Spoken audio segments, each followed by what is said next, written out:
Saat ARGC, Korps Garda Revolusi Islam Iran, menunjukkan kekuatan militernya dengan peluncuran rudal Qader 110 dan Ghadir dari Laut Oman menuju target di sekitar Selat Hormuz. Ternyata ada rahasia yang lebih mencengangkan di balik aksi tersebut.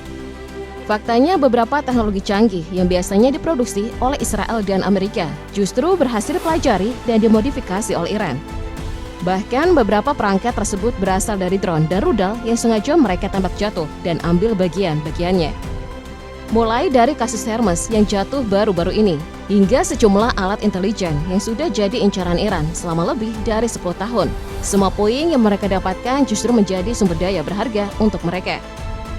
Dari puing-puing itulah Iran berhasil menciptakan versi lokal dari teknologi yang mereka peroleh. Sekarang pertanyaannya adalah, teknologi apa saja yang berhasil mereka tiru, ubah, atau bahkan jadikan senjata baru?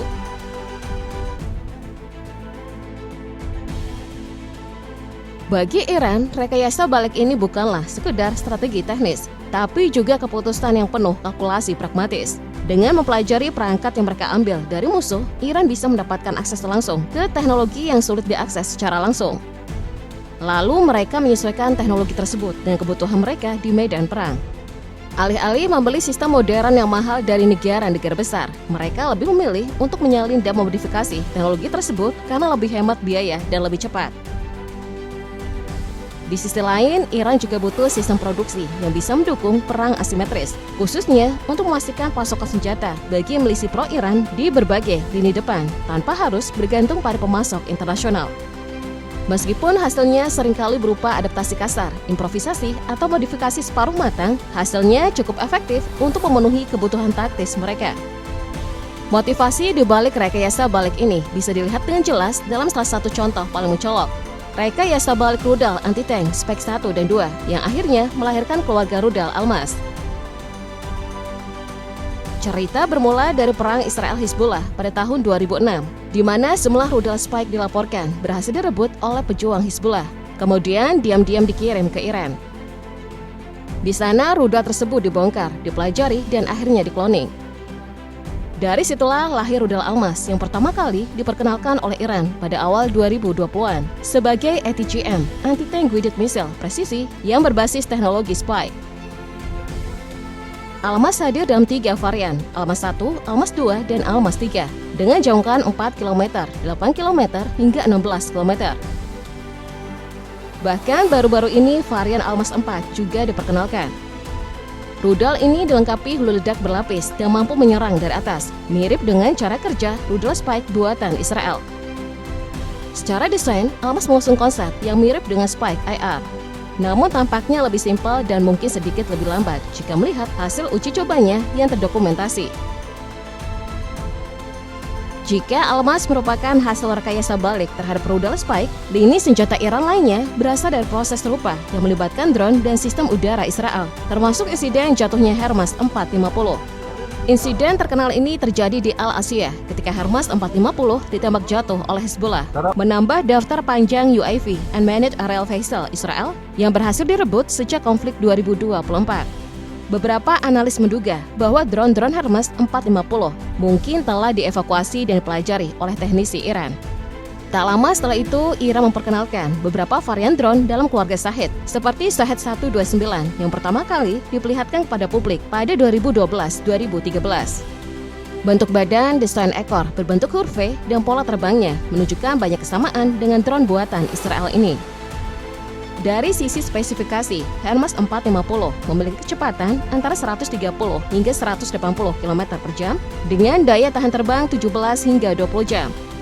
Sementara Shahed 129 yang sedikit lebih besar memiliki kecepatan yang hampir sama, tetapi dengan jarak tempuh dan daya tahan yang lebih tinggi.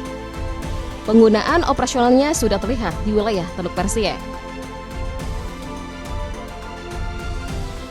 Sekarang mari kita bahas isu yang lebih sensitif. Dugaan Iran meniru teknologi loitering munition kelas berat dari Israel, Hero 400.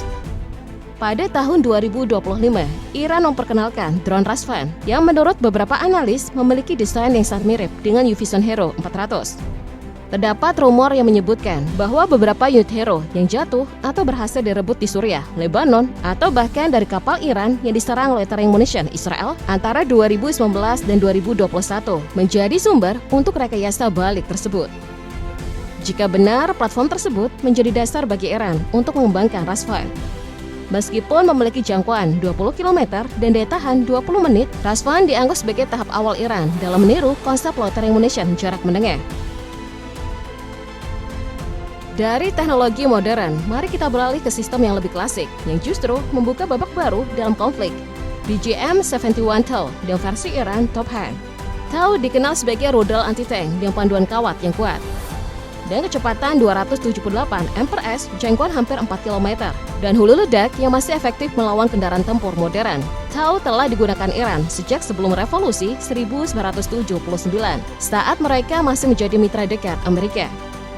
Meski hubungan putus, Iran tetap memiliki fasilitas perbaikan dan teknologi TOW yang menjadi awal dari proses rekayasa balik ini.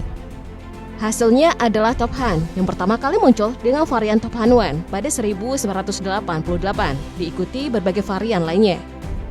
Beberapa varian menggunakan hulu ledak tandem, pemandu laser, atau hulu ledak termobarik.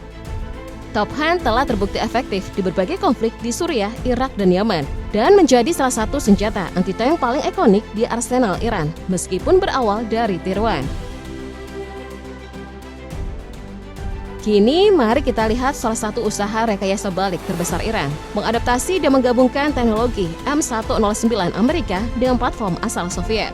Cerita dimulai pada awal 2000-an ketika terdengar klaim bahwa Iran mendapatkan komponen atau turret M109A1 yang mungkin berasal dari peninggalan era Pahlavi atau hasil pertempuran di Irak.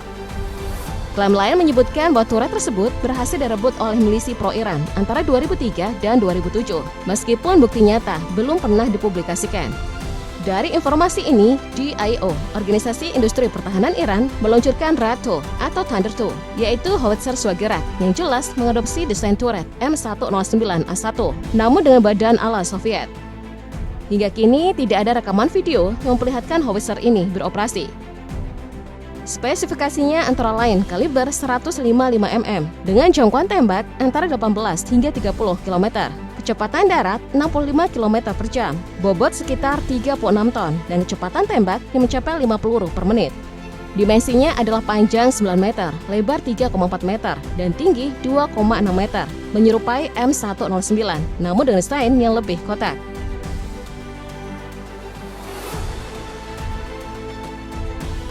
Sekarang kita beralih ke salah satu proyek rekayasa balik paling simbolis dari Iran, yakni rudal yang dulu hanya dimiliki oleh Amerika Serikat dan kini diproduksi di Teheran. Semua dimulai setelah tahun 1979 ketika Iran masih mengoperasikan F-14 Tomcat buatan Amerika. Beberapa laporan menyebutkan bahwa Iran sempat mendapatkan sejumlah unit AIM-54 Phoenix yang tersisa setelah perjanjian pasca Perang Dunia Kedua. Dan sekitar puluhan unit tersebut menjadi basis bagi rekayasa balik pertama Iran pada 1980-an. Setelah proses panjang itu, pada tahun 2018, Iran memperkenalkan Valkyr, sebuah rudal udara ke udara dengan jangkauan jauh yang terinspirasi oleh Phoenix, namun dengan rancangan yang lebih modern. Valkyr memiliki panjang sekitar 4 meter dan lebih ringan dari Phoenix, dengan jangkauan yang diperkirakan sekitar 220 km, meningkat sekitar 15% dari Phoenix yang hanya mampu menjangkau 190. Kecepatannya diperkirakan masih berada di Mach 4+, mengikuti jejak pendahulunya. Iran tak hanya menghidupkan rudal Amerika, tapi juga menghidupkan kembali jet tempur legendaris mereka. Semua berawal dari ratusan F-5 Freedom Fighter yang diterima Iran antara 1972 dan 1976. Setelah revolusi 1979, pasokan suku cadang dari Amerika Serikat terhenti. Namun Iran mengklaim menemukan komponen penting, termasuk avionik dan mesin tambahan. Industri Hesta kemudian merancang ulang F-5 menjadi keluarga jet baru, dimulai dengan Saike yang memiliki ekor ganda dan dilanjutkan dengan Saike Second memakai 2 kursi.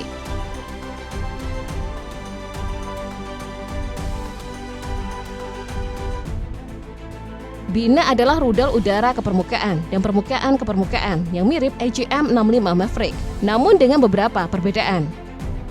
Maverick memiliki panjang 2,49 meter, kecepatan Mach 0,9, dan jangkauan 22 hingga 27 km.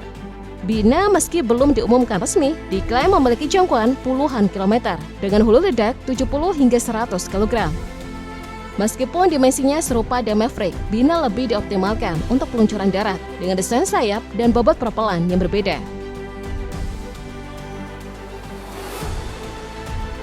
Temuan bom pintar GBU-39B milik Amerika Serikat yang jatuh di Beirut menambah kekhawatiran. Bom ini ditemukan hampir utuh, memberikan kesempatan besar bagi siapa saja yang mendapatkannya. Gambar yang beredar menunjukkan bom ini diamankan oleh Hezbollah dan pihak berwenang Lebanon. Jika terbukti benar, Iran, Rusia, atau China bisa mempelajari teknologi canggih dalam bom ini, seperti sensor, modul navigasi, dan sistem pemandu GPS yang digunakan dalam senjata presisi barat. Ancaman ini sangat besar bagi Amerika Serikat dan Israel. Musuh mereka dapat mengembangkan jammer anti-GPS yang lebih efektif atau menciptakan versi tiruan yang lebih murah. Sebuah bom yang gagal meledak bisa merubah peta teknologi dan membuka jalan bagi Iran untuk mengembangkan senjata pintar yang lebih maju, digunakan oleh milisi proksinya. Ini adalah mimpi buruk bagi Washington, teknologi yang bocor dan tak bisa ditarik kembali.